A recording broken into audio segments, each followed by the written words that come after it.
Alright, so here we are in front of the elephants.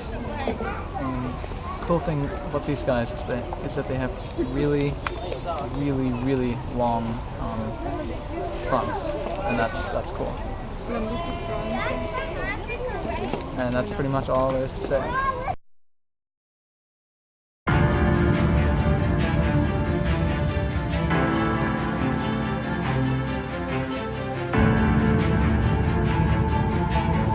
I hope you enjoyed the video. If you did, get a big thumbs up. And give the video a thumbs up.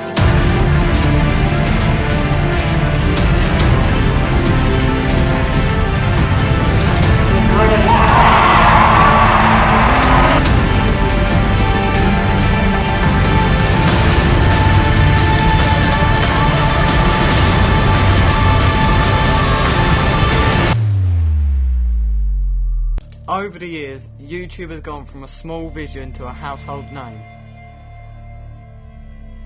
It's gone from a hobby to a multi-million-dollar company. Nowadays, people build their life on YouTube, building a business from their homes. With the launch of YouTube Red, YouTube is slowly starting to rival mainstream film and TV.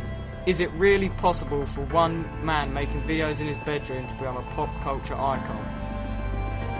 The YouTube culture has slowly taken over the media, with its cheaply produced content gaining a cult following. Now YouTube content is being shown in cinemas and adapted for TV. So is YouTube the real future? YouTube announced its ad-free subscription service at YouTube Red today. Ooh. Google has announced it will be launching a new subscription service for YouTube users called YouTube Red. YouTube is now as infamous as Google, and you can rarely go a day without using it. Its vast database of video on any topic imaginable and is used for all sorts of purposes. However, the entertainment sector of YouTube has been growing at a quicker pace than anything else. YouTube is the go-to platform for filmmakers, musicians, news anchors and even large TV companies that will upload sections of shows to reach a wider audience. YouTube's audience is massive, with 490 million unique users joining the site every month. Every user combined spends a total of 325,000 years on the site. YouTube is also the go-to way of sharing content, with the YouTube link being tweeted 400 times a minute. So YouTube does help to get our content seen from people that don't know about I'm Playing, although we've taken to more of a Facebook first approach because we realised that we already had 1,000 fans on Facebook.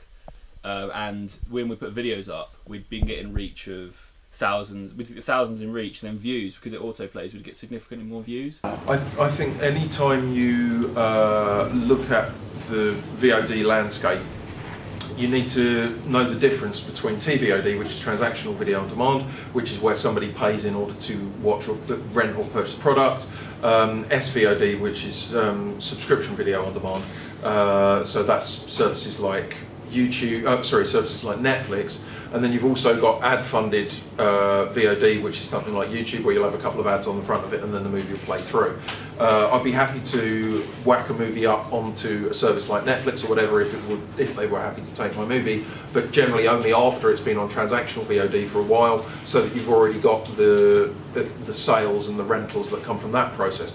So even though YouTube, we kind of get probably seen by people that maybe haven't seen us before, in terms of reach and views, we find that YouTube is difficult. With YouTube, you sort of rely on people clicking on the link and then actually going to the YouTube channel to watch it.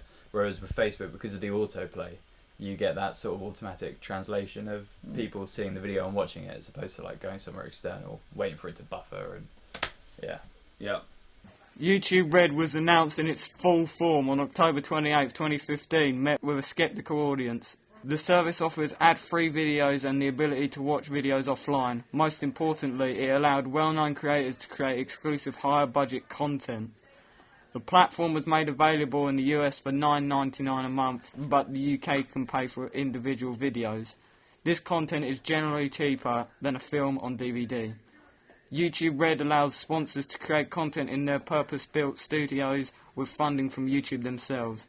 The production company will still have to have a reputation and a large YouTube following. Is this system ruining the values of YouTube, as it is known for its free content in large quantities? We went to the Odeon in Colchester to ask what YouTube fans think about their favourite content on the big screen. To be fair, I would prefer Red vs Blue, but it's still, I've never actually watched it before. It was pretty good actually, wasn't it? It was absolutely fantastic. I've always wanted to see a RWBY movie experience, and to see this come to the UK has been absolutely wonderful, and I would look forward to Volume 2 and 3. It's different because normally you see it on like YouTube, so it's good to see like they're making their way up into like movies, probably TV soon maybe. That was quite enjoyable actually. It was quite nice to get a few people in who'd never watched it. It was really fun to like watch on it in no breaks at all. Like, exactly. It was so much better watching it on a big screen. It was really fun. And I'd want more internet things in the cinema. Would probably be sweet, wouldn't it? I'd do that, yeah. And you need to be supportive so more YouTubers can they can grow as well, just like they have. So I mean, yeah, it's for supportive reasons, yeah. And I think that's one of the things that I like about Rooster Teeth is the fact that most of their stuff, you go back and it was just 5 guys in a bedroom who wanted to make something, and they've shown how much progress can be done using that. I think it'd be really cool to get YouTube Red. I heard about like there's no adverts for it, and I think that's pretty. That'd be awesome because I hate adverts. It's so annoying watching something. I paid a subscription for Spotify to get music. I don't see why you shouldn't pay for content if it's something that you enjoy. Would you say, even on such a small scale as this, do you treat I'm Playing as a production company, or do you just treat it as a hobby? I mean, I think I treat it as a production company. I think it's I think it very much depends on the person. Alex, for instance, would probably say you treat it as a production company, but then that's very much what you do as a career.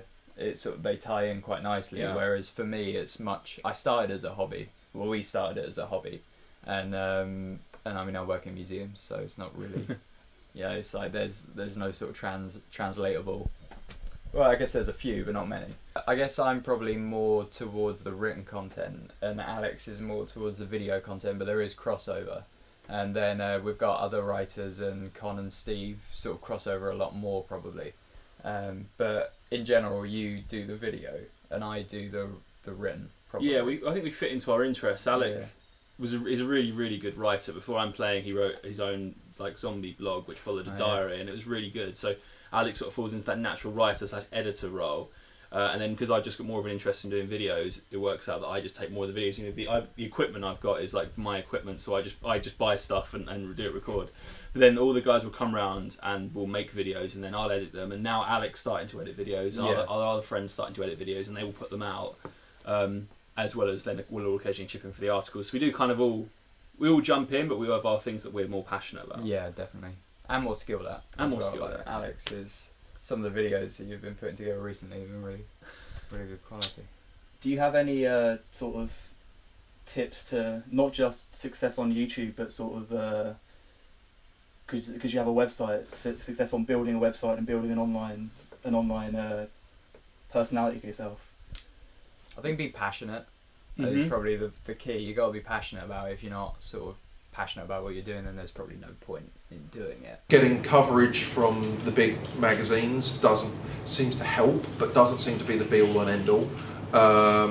Sometimes I'm amazed. You get something happen and you think, oh wow, I thought that was actually going to make kind of a difference. We got something or other we were doing was plugged by a Twitter account that had like 250,000 followers, so you get that and you think, all right, okay, well if that's gone out to 250,000, they were horror fans as well.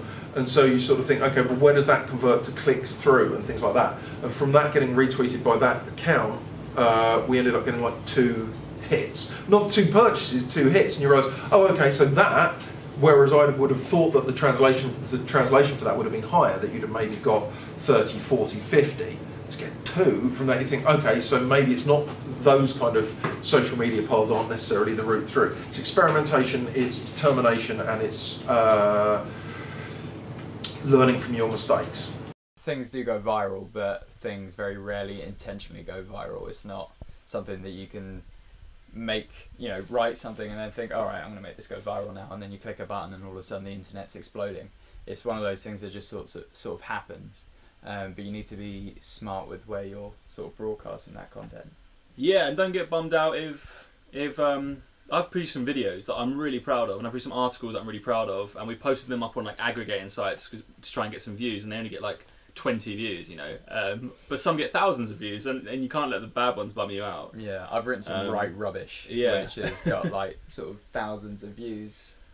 But I would also suggest anyone starting up on YouTube though is watch YouTube videos of the people you're passionate about, because when we started off, we watch our old videos and we're so rubbish. We're so rubbish at talking to camera. We're so rubbish at saying things. But I've just watched and listened to a lot of podcasts, a lot of videos on YouTube with the personalities that I enjoy, and then they help me evolve my camera personality to the point where I mimic certain aspects of all these people and then try and put in my own. And it works, I think. So what is the future of video? I think that TV will soon be gone and content streaming over internet will be the home staple. Companies will produce content that can all be accessed on demand. Live TV won't exist, and it will be easier for smaller production companies to be seen. There are things to consider, like what will happen to emergency broadcasts or breaking news, but I'm excited for the future.